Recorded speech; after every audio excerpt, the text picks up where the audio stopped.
ফ্লাইটের delivery স্লক sweep. দর্শক ডিপিএলে আজ মাঠে নেমে ব্যাট হাতে দুর্দান্ত খেললেন সাব্বির। ধানমন্ডির বিপক্ষে এদিন ব্যাট হাতে বিশ্ব রেকর্ড করলেন তিনি। মাঠে নেমে 4 ছক্কার তাণ্ডব দেখালেন সাব্বির। মাঠে নেমে এদিন নিজের দলকে সহজ জয় এনে দেন সাব্বির।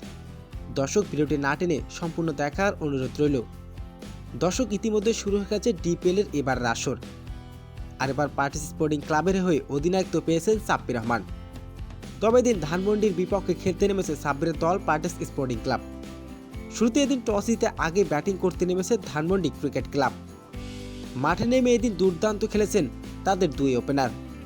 তবে তারা নির্ধারিত 50 ওভারে 9 উইকেট হারিয়ে 298 রান তুলেন। 299 রানের জবাবে ব্যাটিং করতে নেমেছে সাব্বিরের দল পার্টিস স্পোর্টিং ক্লাব। শুরুতে তেমন একটা ভালো করতে পারেনি দুই ওপেনার। এদিন 2 অঙ্কে পার করতে না করতে 2 ব্যাটসম্যানকে হারায় সাব্বিরের দল। এরপর মাঠে নামেন সাব্বির।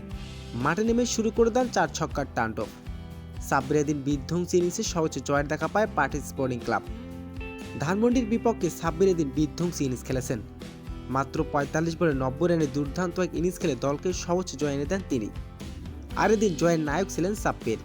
তো দর্শক, সাব্বির রহমানের এমন দুর্দান্ত ব্যাটিং আপনার কেমন লেগেছে জানিয়ে দিন আপনার মূল্যবান মতামতটি